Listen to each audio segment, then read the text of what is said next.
All right, folks, good morning. I want to make a video about a particular topic and then share it with all you guys.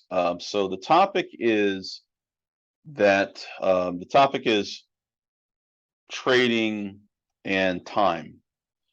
Uh, so a lot of people I work with or speak to have a objective when it comes to trading. The objective is to be able to trade for an hour or two a day, make some really good money, and then go about doing other things.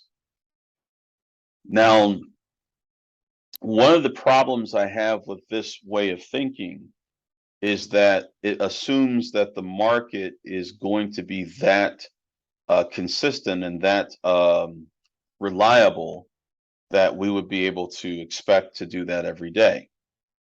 There are things that you can do at the opening of the session. In other words, if you have a strategy that basically is based on the first 15 minutes of the day and either you hit a specific target or you don't, and that's it.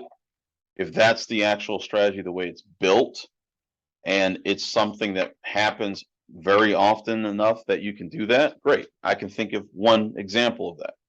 One example of that would be trading imbalances. If I'm trading imbalances, firstly, I have to have the data, which means I have to pay for it. I have to pay a subscription that will give me access to market imbalance data.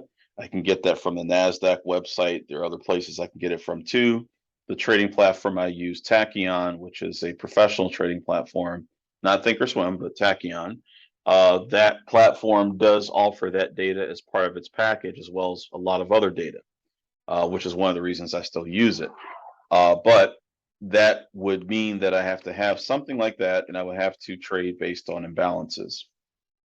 Uh, so an imbalance trade, I'm not going to get into the details of what that means, but simply put, it's something that happens at the opening and the closing of every day. Those of you who have done training with, you already know what it is. If you think back to some of the lessons we went through. So that's something we could do. There are some other things that could be done as well. Maybe I have some sort of opening range trade, but what I found is this. Imbalances are one thing because they have to happen. They are a procedural requirement that must occur each day in the markets. There's no possible way you wouldn't have these things happening, when the markets open and when the markets close. They are required. So that's different. Since there's an actual requirement for it to happen, then it will happen. You just have to find out if you're going to win or lose when you do your trade. But when you're dealing with things that don't have to happen, but have a certain level of probability, well, those things change. Sometimes they happen more frequently in a period of time than they're supposed to. And then sometimes they happen less, but over a long period of time, they'll average out to whatever the probability says they should be happening. So that means that if you're trying to trade only in the morning for a short period of time, I do have things that I do on Fridays for Expiration Friday with options that do typically only take a certain amount of time, but I also am aware that the market is not on my schedule. The market doesn't adjust to me, I adjust to it. And that's the main point of why I want to go over this. When you're trading, you have to understand that you don't make up the rules for the market. It's the other way around. You have to fit within what it does. You have to figure out ways to do what needs to be done. Now, I understand that no one, including myself, can trade all day, all the time, I should say. But there are sessions. You have your day session, your post market session, your pre market sessions. Those are times that are already set in stone, and there are going to be certain things that happen during them. There are literally lots of procedural things that happen at different periods, different sessions that if we know about them, we could use those as a platform, as a basis for our trading decisions. But ultimately, I have to let the market play itself out. So if I do a trade and I'm expecting things to go quickly in one direction, but they don't, if I say, well, I only gave myself 2 hours to trade today, so it's 2 hours and this thing hasn't gone far enough. All right, I'm just going to get out. I can do that, but how is that going to affect my P&L? How is that going to affect my reward to risk? How is it going to affect my ratios? How is it going to affect my expected outcomes? Since the market doesn't guarantee how fast it's going to move, I can't base my strategy on an expectation that it must do something, in a certain amount of time. Now, this is one of the reasons I tend to avoid buying options and option spreads, not because I don't like the idea, but because I know that when you have to deal with a deadline, it's a lot harder to do that than a lot of people seem to think. So you can buy options, you can, buy vertical spreads, and yes, they can do very well if you catch the right thing at the right time, but you need some urgency. You need something that's pushing the market very strongly that's going to make that likely to occur in the period of time. So since that's something I can track, I can look at certain types of events and I can collect data on how the market tends to behave before, during, and after those events. And you get some pretty clear pictures from that. In other words, there's a reason why people respond so quickly after earnings are released. There's a reason why option prices change before a major news announcement. So those are things that are more reliable. They're more likely to occur. But when we're dealing with something as simple as an intraday trend, if I look at, for example, let's look at some intraday trends right now. So let's say I'm looking at the SPY, which I'm looking at the moment. Here's the SPY. I can see what it's doing, but if I look at it, it started off the day going down first after gapping higher. Then it turns around and goes up. Then it goes up for a while. Then it comes back down. Now, at any point in time, if you were looking at this earlier in the session, yes, it looks like it's about to go up, but how do you know how far it's going to go up? How do you know how fast it's going to go up? Is there something telegraphing that to us? Is there someone feeding us proprietary information, secret knowledge that says, hey, this stock's going to move up at a very sharp pace over the next 20 minutes? Unless there's some situation happening that I'm aware of, there has to be something so clear that I can collect historical data about how it typically impacts a particular stock or group of stocks. Unless I have that sort of information in front of me, some sort of news that's really a catalyst, I have no idea how long it's going to take for this to move. So if I have a profit target, let's say I buy right here, and my profit target is 410. So I buy at 408, my profit target is 410. If I give myself, if from the time I got here, if I give myself into 9 o'clock my time, half an hour, the first half hour of the session to get out, and then I'm going to go on and do something else. Well, if it doesn't get to that target in that first half hour, and I get out, and then it gets there a little bit later, does that really help me?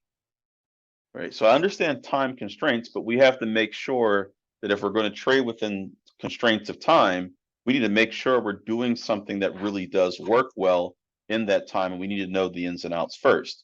So that being said, unless you're absolutely clear about the scenarios you're trading and how they typically play out, and how much time it typically takes, and how much variation is there in the times. In other words, the average is great, but what if there's a large difference, a large spread between the smaller amount and the larger amount? Just the average, doesn't tell us everything we need to know. If one guy is 4 feet tall, the other guy's 8 feet tall, we can say, oh, well, the average is 6 feet tall, but that doesn't really reflect the reality of how it played out. There's a huge spread between the average, there's a huge deviation from that average number.